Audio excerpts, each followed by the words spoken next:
Hello, in front of me I've got Glorious GMMK2. In this video I'll show you what kind of switches this keyboard has.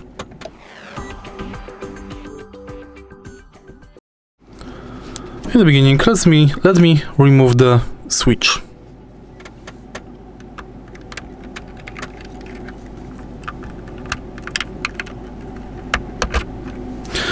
As you can see, this keyboard has orange type switches.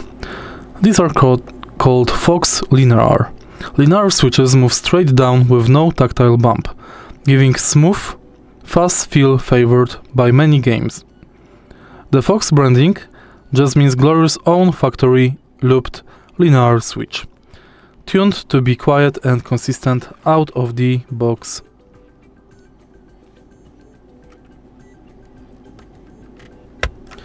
If you find this video helpful, please leave like, comment and subscribe.